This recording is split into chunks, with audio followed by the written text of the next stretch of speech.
Welcome to Choice Classic Radio. Like us on Facebook, subscribe to us on YouTube, and help keep this show alive by donating at choiceclassicradio.com. For more of your favorite old-time radio shows, join us on our companion podcast, Choice Classic Radio Detectives, where we bring to you tales from the greatest detective shows the golden age of radio had to offer.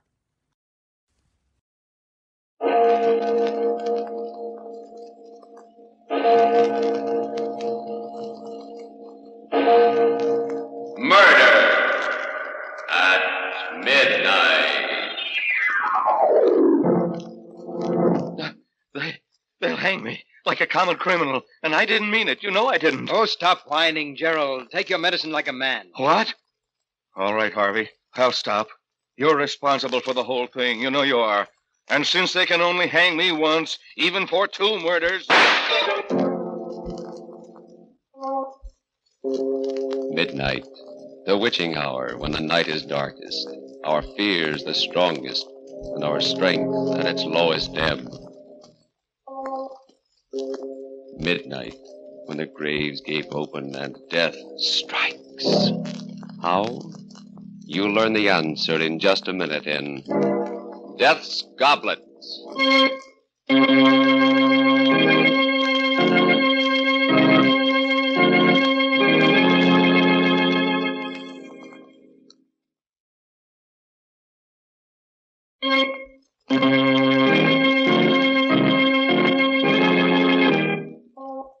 And now, Murder at Midnight. Tales of mystery and terror by radio's masters of the macabre.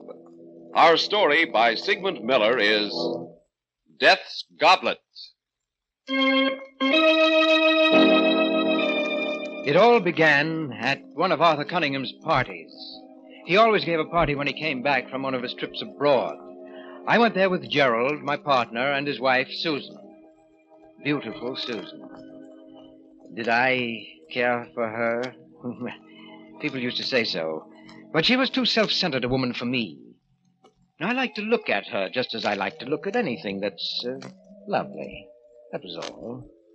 As for Gerald, well, he was rich, which was the only reason he was my partner. But suppose I start at the beginning, at the moment we got to the party and Arthur came over. Well, hello, Harvey. Glad you came. Wonderful to see you back, Arthur. You know Gerald and his lovely wife, Susan. Of course. Hello, lovely wife, Gerald. It's nice to see you again, Arthur. Good trip, Arthur? Marvelous. And you're just in time for a drink. Let's get away from this mob. Come into the study. I just opened my last bottle of Chateau Albert. Oh, nice. Here we are. Oh, someone get the glasses out of the cabinet, will I'll you? get them. Large parties make me very nervous, you know. I'm much traveling. Here we are. Yes. Hi. What an odd goblet this one is. Oh, put that one back, Susan. Why, what's wrong, Arthur? Use any of the others, but not that one. Oh, I'll be careful of it if that's what you're worried about. Oh, it's not that. I just don't want you to drink from it. What's all the mystery about, Arthur? Well, you'd all think I was mad if I told you. Take a look at it. It's a very strange-looking glass. Yes, looks Venetian, possibly from Murano. It is. This red spot here on the side. Yes, it's supposed to be a drop of blood. That's very odd. How do you know that? Well, Gerald, this goblet has a legend. A terrible legend. And, of course, none of you will believe it, but the story is that anyone who drinks from this goblet will kill someone. Oh, that's wonderful. And you believe it? Why, yes, Gerald. You see, I've had proof. Good heavens. I once drank from this goblet. What? Arthur, you're joking. You mean that Yes, you... Susan, it was justifiable homicide, but after I drank from it, I did kill someone. He was a thief and he attacked me, but still I killed him. Well, you never told us about that. Well, it's not anything that I care to remember particularly. Oh, how terrible for you, Arthur. Where did you get the goblet? From a murderer, a man who killed his wife. They were auctioning off his estate. Extraordinary. May I look at the glass, Arthur? Yes, if you like. Everyone stared at the goblet in silence as I held it to the light. It had a delicate brown tint, reminding me of old blood, except that it sparkled and glittered. The spot of red did look like a drop of blood about to roll down the side. It seemed ridiculous that this inanimate object would make men commit murder, and yet there was something about it that that fascinated me, and suddenly I wanted to drink out of it. You seem very interested in my goblet, Harvey. Yes, will you pour some wine in it for me? What? Oh, no, Harvey. This happens to be one superstition I believe. Everyone who has ever put his lips to this goblet has killed. I don't know why it's so, but it is. Oh, it's silly, of course, but why tempt fate? Oh, nonsense, Gerald, nonsense. I'm going to drink out of it. You'll have to pour the wine yourself, Harvey. All right, I will. Well, here's, health and long life. No, Harvey, I won't let you. Oh, why, Susan, you shouldn't have done that. You've spilled some of Arthur's best burgundy and ruined a good tablecloth. Oh, it doesn't matter. I'm glad you did it, Susan. I won't let you or anyone else drink from that glass. It's strange to get so distressed about a ridiculous legend. I don't think murder is ridiculous. You know, I'd like to get rid of it. I was thinking of destroying it. Well, why don't you just fling it against the fireplace? No, I can't. Huh? I've tried several times, but somehow I couldn't. Arthur, Yes? how about giving it to me? I'd rather not. Oh, come on. You want to get rid of it, and I have a fine glass collection. I'd like to add to it. I'll keep it locked up. You'll be sorry, but if you want it that badly, Harvey, it's yours. Arthur, please don't give it to him. Susan, what's the matter with you? You watch over Harvey as if... Well, as if... As if what, Gerald? Oh, the whole business is absurd. Of course it is. Yes, and if I should drink out of it and commit a murder, that would be the most absurd thing of all.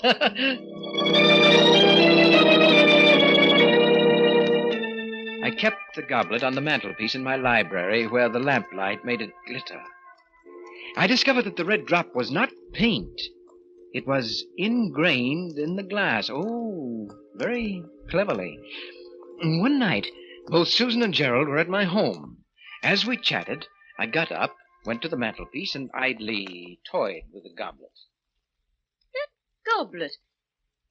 It's the one Arthur gave. Yes, you remember. He gave it to me. Why don't you smash it, Harvey? Get rid of it. Ooh, it gives us all the creeps. Well, Gerald, you aren't really afraid of a piece of glass, are you? You don't believe Arthur's story at all, do you, Harvey? On the contrary, Susan, I do believe it. But not the way you think. What do you mean? Well, I mean to say murder is not in the goblet. It's in me, in you, even in Gerald. Oh, what a silly thing to say, Harvey. Oh, yes, you don't need a magic goblet to commit a murder. All you have to do is let yourself go. Let go of the civilized controls that tie you up. Why, Gerald, if you had cause, you could murder me or even your lovely wife. Oh, I couldn't kill a fly. Oh, but you could if the fly gave you enough trouble. Now, supposing, just as an example, supposing that you discovered that Susan was really in love with me and only married you for your money. Harvey. Wouldn't that make you want to murder her, Gerald? Oh, you're crazy. That's not very funny, Harvey. Even you, Susan. What? Even though you have a lovely face and exquisite hands, even you could commit murder. Why, there must have been times when you hated Gerald, only for a moment, of course. But in that moment, if you were not so civilized... Stop it, Harvey. Why, you could even put your lovely hands around my throat. Oh, stop it, Harvey. You're not that important to her. And then just why are we on this gruesome subject? That's Harvey's idea of humor. Susan looked at me, a touch of red at the point where the cheekbones make the skin taut. She seemed angry, but she wasn't really. Oh, yes, she loved me. I could see it in her face. She looked at me for a moment, and then dropped her eyes. May I look at the goblet, Harvey? No, I'm afraid not, Susan. You might accidentally drop it. It might be a good idea. Well, I have an even better one, Gerald. And that's to go home before we get really serious about this murder business. I sat there staring at the goblet after they left.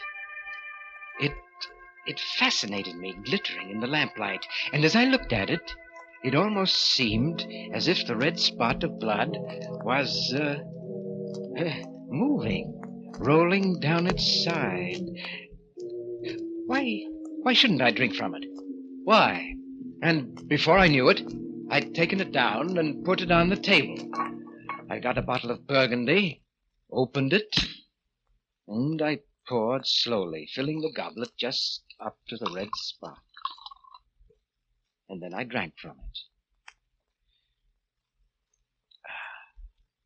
It seemed to me that the wine had a different taste, although I had drunk this wine often and knew its taste well. It was delicious. I had another. It was heady, and it made me a little dizzy, although I felt fine and free. Yes, light and dizzy. But after a while, when the dizziness wouldn't go away, I decided to go for a drive, even though it was close to midnight. I drove fast. The speed and power of the car gave me a feeling of great exhilaration. I took the turns at full speed, enjoying the danger of the sharp curves. Then I came to a long, level stretch of road. I pressed down hard on the gas. The needle of the speedometer slowly moved upward. 60, 70, 80, 85. The road, like a black ribbon, rolled up in front of me, and then I suddenly saw him, but it was too late. I struck him with my right fender. He never made a sound. The car swerved a little from the impact. My heart in my throat. I stopped. Then I backed up. Backed up. Backed up. Backed up to where the body was lying sprawled grotesquely on the edge of the road. One look was enough. He was dead. But no one had seen the accident. I stepped on the gas and drove off.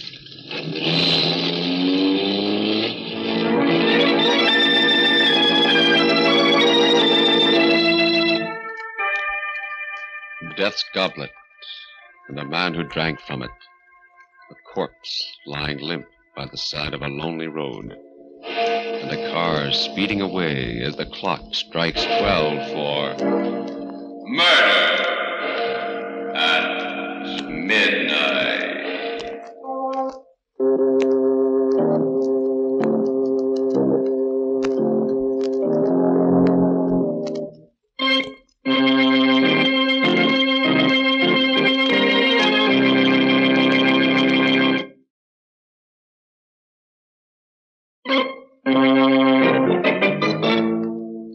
And now, back to Murder at Midnight. Harvey challenged the curse of the goblet and found it true.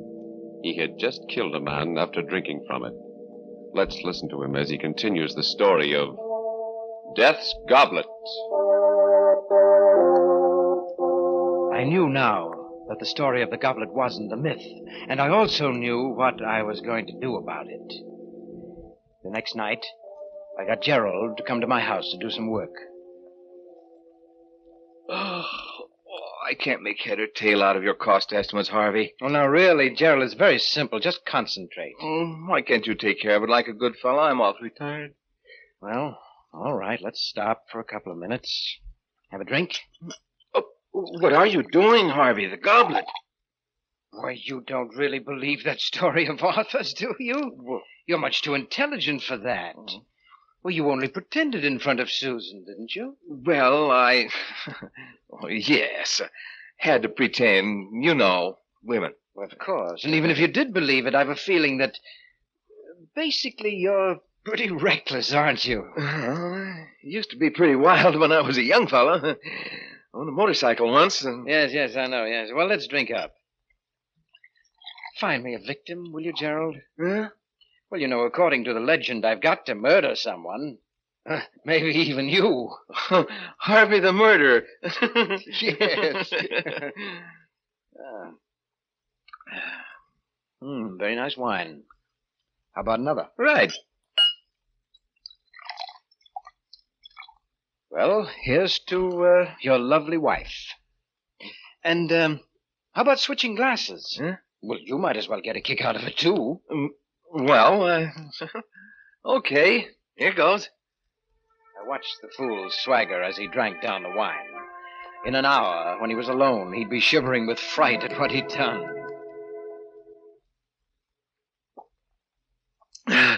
Well, I did it. You certainly did. By the way, Gerald. Yes?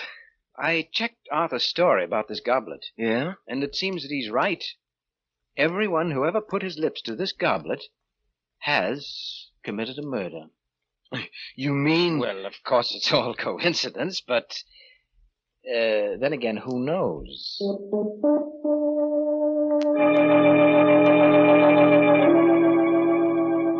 All the next week, I kept reminding Gerald about his drinking from the goblet.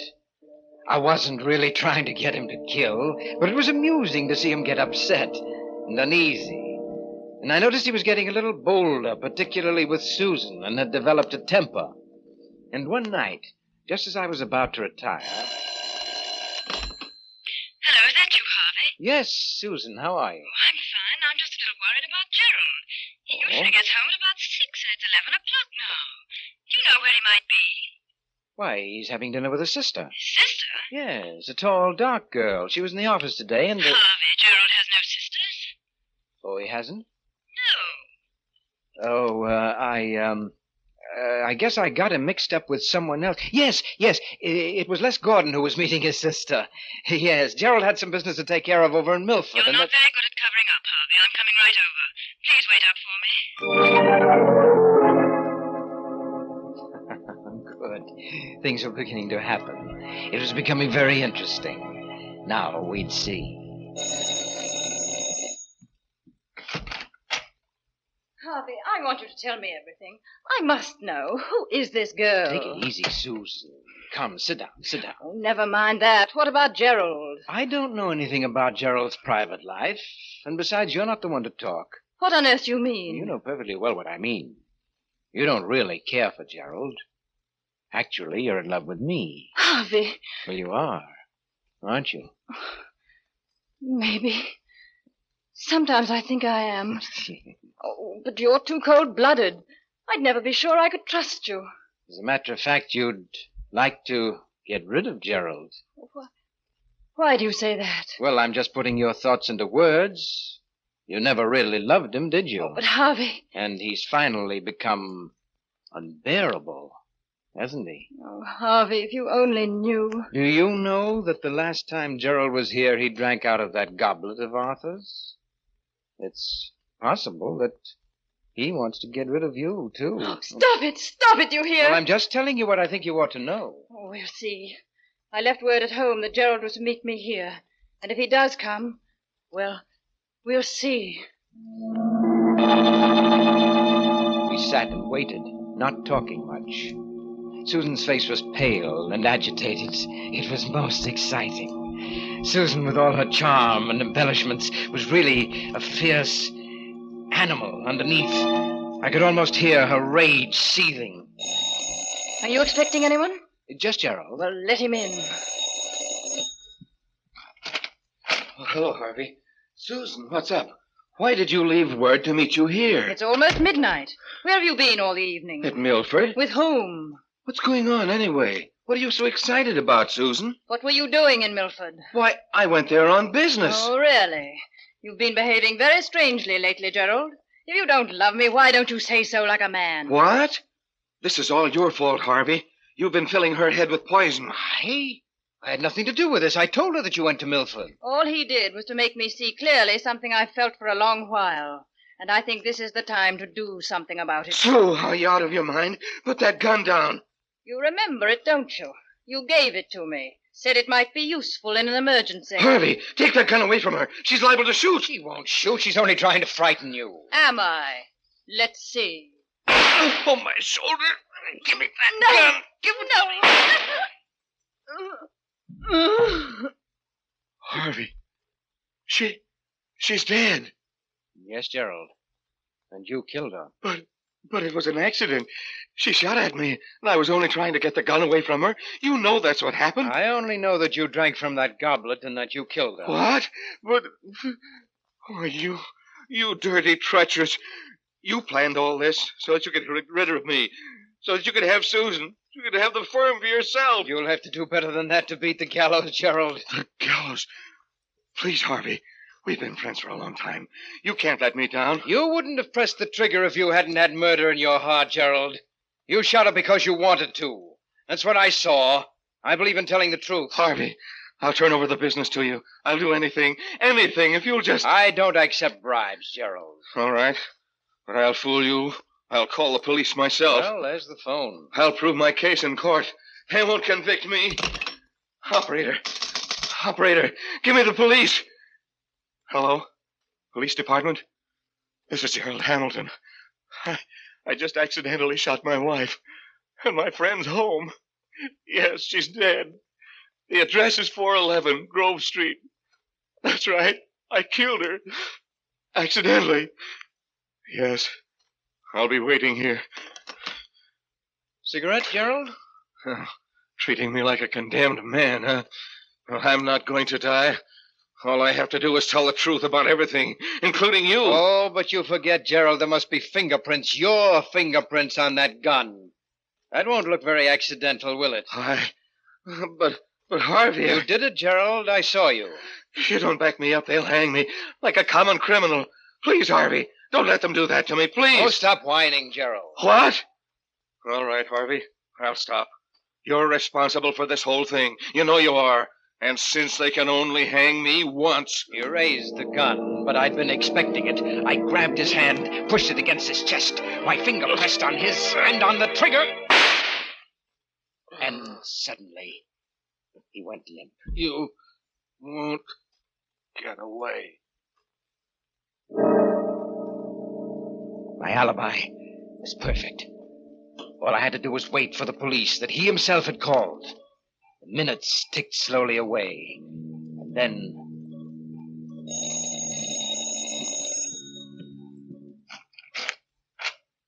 Hello, Harvey. Arthur. Glad I found you in. Say, you look as if you'd been in a fight. Arthur, you'd better not come in. Why? What's the matter? No, you'd better not come in. Oh, but why? Well, Gerald and Susan, they had a quarrel, and he killed her. What? And then he shot himself. What are you talking about, Harvey? Well, all right, come in. Look for yourself. Good Lord. Tried to kill me, too. But why? It doesn't sound like him or like either of them. Well, I don't know why. Fit of insanity? Or maybe it was the goblet. Your goblet. He drank out of it, you know. The goblet? Why, that's ridiculous. As he spoke, he picked up the gun. It made me furious. All those fine fingerprints of Gerald's were now erased. Put that gun down, Arthur. There are fingerprints on it. Oh, I'm sorry. I didn't realize. I tried to get hold of myself. The stupid fool, he was going to ruin everything. But I had to keep calm. What were you saying about the goblet? Why, it has no curse or magic. I just made that story up. You made it... You mean... Of course, I bought the goblet in an antique shop. As a matter of fact, I have a whole set of them. The pulses hammered away in my head. A vast, uncontrollable anger seized me. Was it because of those precious fingerprints that he'd wiped out, or because I had believed in the goblet myself? I don't know. I only know that I had to fight to keep from grabbing him by the throat. You know, I don't think you're telling me everything you know about this horrible business, Harvey. In fact... A red-hot wave came over me. I don't remember exactly what happened. Let me go! Get your hands off me! Oh!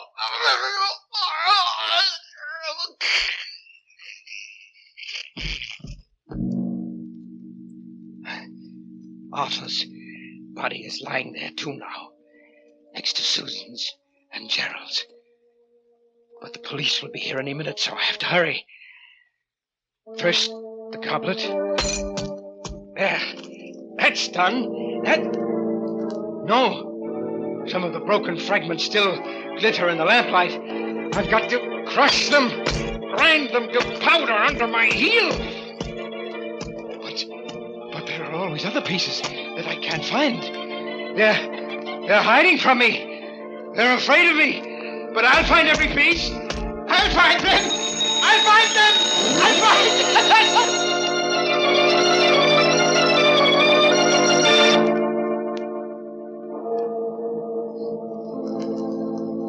them. 3 bodies lying huddled on the floor, and a madman crushing the fragments of the broken goblet to powder. as the police car drives up and the clock strikes 12 for murder at midnight.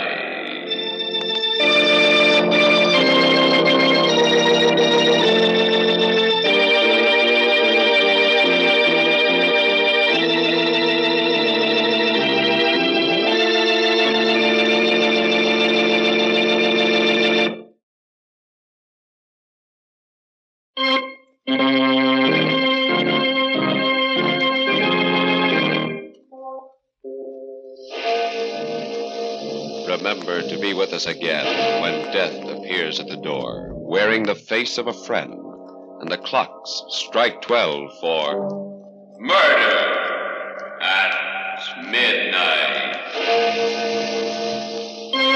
The part of Harvey was played by Eric Dressler. With music by Charles Paul, Murder at Midnight was directed by Anton M. Leader.